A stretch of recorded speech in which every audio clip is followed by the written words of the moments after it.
today I have the strength. Jay North was the famous child star in Dennis the Menace, but behind the scenes he endured horrific mistreatment. Though he ultimately quit Hollywood and joined the Navy, his past continued to haunt him at sea in a shocking way. He was famous for causing trouble on screen as the beloved prankster Dennis Mitchell. As a child star, he shot to fame faster than he grew up, until he escaped. How come you always say thank goodness instead of good night? Jay Waverley North Jr. was born in August of 1951 in the very town that would make him a famous child star and a forgotten teenage has-been, Hollywood. In fact, his mother, Dorothy, was a secretary for an executive of the American Federation of Television and Radio Artists. His father, on the other hand, was the real menace. He drank excessively. Then, before Jay's 5th birthday, he walked out on his family, never to be seen again. Young Jay found solace in the silver screen. He had an innate passion for television and expressed an interest in being on the other side of the screen. His mother didn't push him, but she did leverage her connections to get Jay onto his favourite TV show at the age of 6. His appearance on Cartoon Express, a local LA children's show, captured the eye of more than just audiences. The Hollywood talent agent extraordinaire Hazel McMillan also happened to be watching. Jay's photogenic appearance really stood out to her, and the very next day she reached out to his mother with an offer to represent him. But Jay's mother proved that she wasn't your average stage mum. Working in the industry, she knew the deeply disturbing stories of child actors and didn't want the same for her son. But in the end, she couldn't deny the truth. Jay was a star waiting to shine. Once she gave her approval, Jay's very first professional job wasn't on a sitcom or a movie, it was on a game show. He made his live television debut on Queen for a Day with host Jack Bailey. From there, he landed modelling and commercial work, booking a string of small appearances on some of the biggest NBC variety shows. In 1958, Screen Gems launched a massive nationwide talent search to cast the star of their upcoming series, Dennis the Menace, based on the comic strip. Jay was just 6 years old when he walked into that audition room, and it was clearly a lot of pressure for someone so young. Despite his talent and natural charm, his initial audition didn't go very well. In fact, it went so poorly that it could have ended his career before it even began. However, McMillan proved why she was the best agent in the business. She pushed the studio to give him a second chance. The next audition went so well that the studio invited him back to screen test with his would-be TV family. By the end of summer, they had a pilot in the pipeline. But then for a while after filming wrapped, there was nothing but radio silence. It looked like Jay's big break might not happen after all. Undeterred, he kept working, landing a guest role on Wanted Dead or Alive, and racking up credits on other popular shows. As his TV resume grew, so did his chances of stardom. As he waited to hear back from the Dennis producers, he also got to work on feature films, landing small roles in The Miracle of the Hills and The Big Operator. But it was early 1959 that delivered the real prize, confirmation that he would play the one and only Dennis Mitchell. Play with your electric train. I didn't get it. Jay already resembled Dennis from the comics, but that wasn't good enough for the network. The producers wanted total accuracy. As such, throughout the duration of the series, he had to bleach his strawberry blonde hair to the character-accurate platinum, requiring touch-ups every few weeks.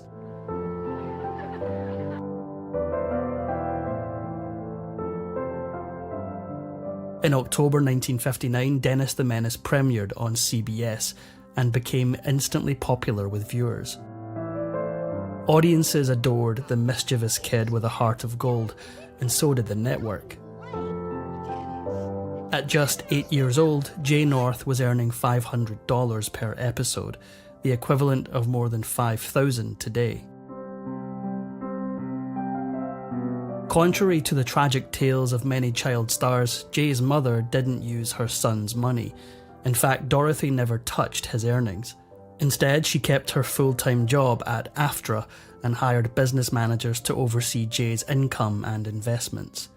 But while his mother didn't use him, other people did. While his mum focused on her full-time job, she appointed her sister Marie and brother-in-law Hal Hopper to act as Jay's on-set guardians. For Jay, being Dennis the Menace meant more than just pulling funny antics on set. On top of filming, he had to shill the show's sponsors in a slew of commercials. Then, often on weekends, he crisscrossed the country with the Hoppers to make promotional appearances. By the second season, Dennis the Menace was a full-blown cultural phenomenon. Sharing the ranks with the top 20 television shows of the time, it catapulted Jay to crossover fame. In later interviews, he revealed that the Hoppers maintained an iron grip behind the scenes. They didn't allow him to hang out with fellow child actors or crew members and forced him to eat meals isolated in his dressing room. Between 3 hours of on-set tutoring and endless work demands, Jay quickly began to buckle under the mounting pressure. It turns out, no amount of money was worth his childhood. By 1961, Dennis the Menace was entering its third season, and Jay's paycheck had ballooned almost as much as his fame had, reaching $2,500 an episode. Despite the money and continued ratings success, he felt overwhelmed and deeply frustrated. Fame had given wealth, but it had taken much more. According to Jay, his on-set guardian, his Aunt Marie, was both physically and emotionally coercive towards him. If he missed a cue or stumbled over a line, he wasn't just scolded, he was punished. His aunt would take him off set and secretly hit him, always careful not to leave marks where anyone could see. No one, not his mother, the cast, or the crew, knew what was going on. Jay was too scared to speak up, afraid that if he did, he'd face worse punishments from his domineering aunt and manipulative uncle. So he smiled for the cameras, delivered his lines, and quietly endured a reality that was anything but innocent. By season 4, Jay's pay had risen to $3,500 per episode, but the money wasn't enough to mask how much he'd outgrown the show, or to cushion the blow of a devastating loss. The demise of co-star Joseph Kearns, who played Mr. Wilson.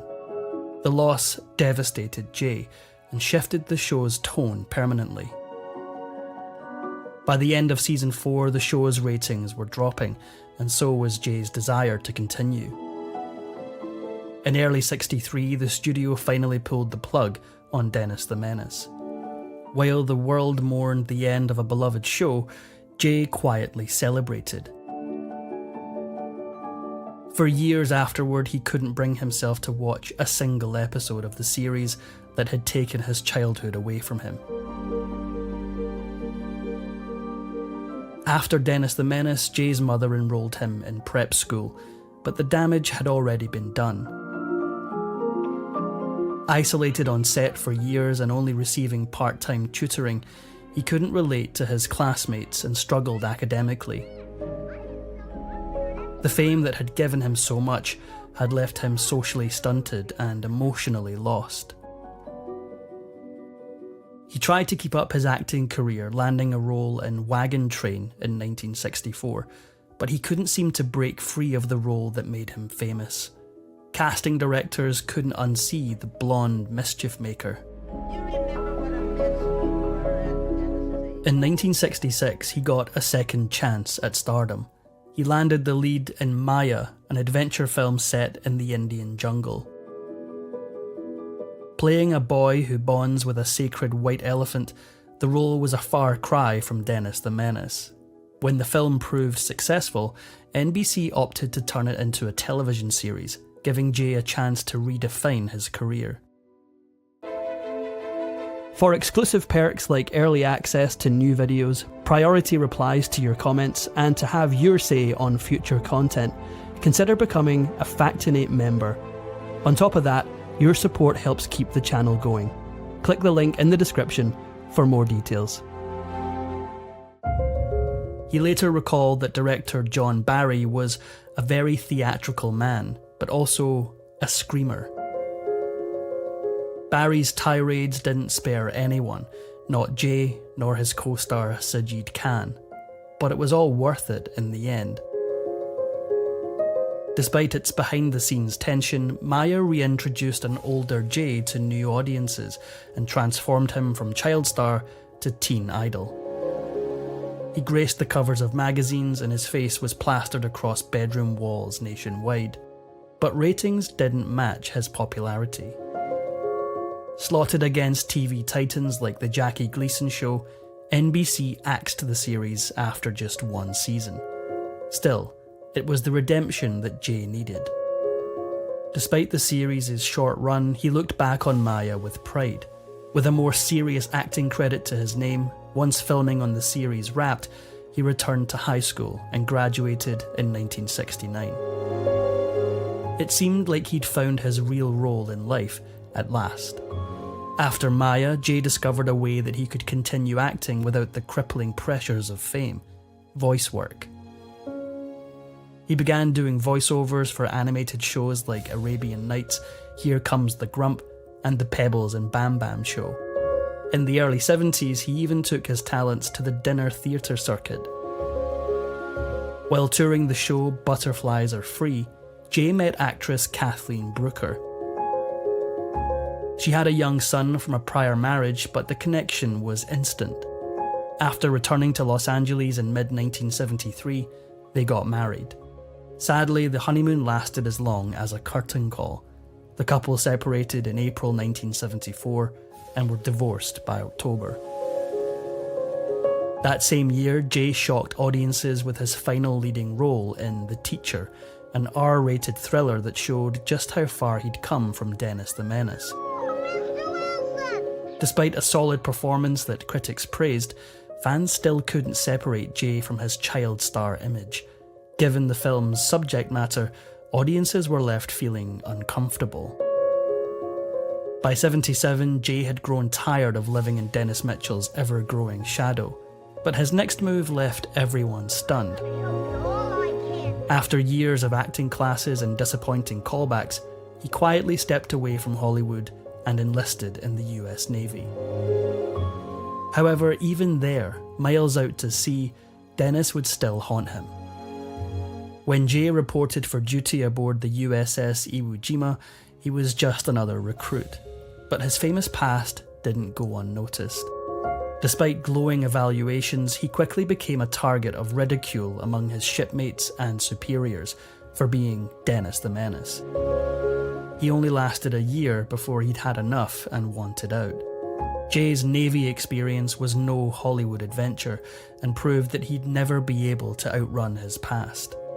After requesting a reassignment, he served the rest of his time aboard the USS Dixie in California. He was honourably discharged on August 10th, 1979. Thanks to his mother's early decision to invest his money, Jay didn't need to return to acting to pay the bills. He had real estate investments that paid him better than any small role would. Instead, he faded from the spotlight and worked quietly in the health food industry. Still, he couldn't quite see a life for himself that didn't involve a camera and at least a little fame. By the late 80s, Jay had had enough of being called a has-been.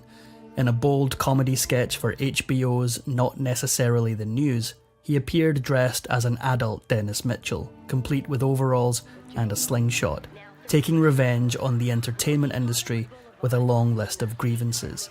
It was darkly cathartic. In 1991, Jay tried marriage again. This one only lasted 3 months. He had wrestled with his trying love life, but all of that was about to change.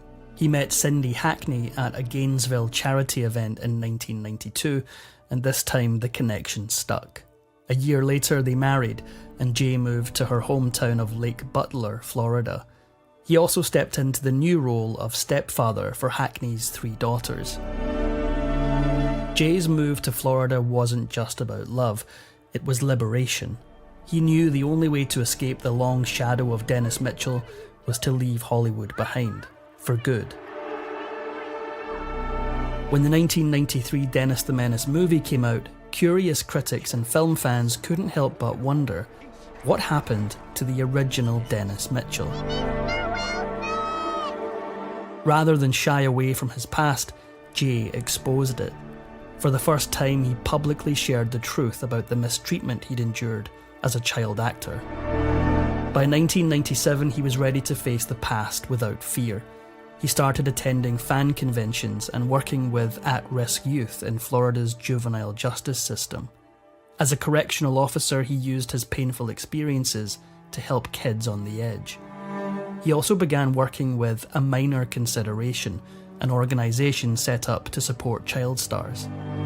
Jay stayed in Lake Butler and remained married to his 3rd wife until his final day, on April 6, 2025, when he succumbed to cancer at the age of 73. I can go on with my life now, but I can't forget the pain of those years. I mean, you can't forget it. But I think now I can go on with my life and I can find a happy life. I gave those people years of happiness. I gave my childhood to make them happy. And now I want to concentrate on making myself happy now. To hell with everybody else. If you enjoyed this Factinate video, give it a thumbs up and subscribe for more incredible stories. If you want a say in who we cover next, join our membership program through the link in the description for exclusive perks. Your support means everything to us. Thanks for watching, and we'll see you in the next one.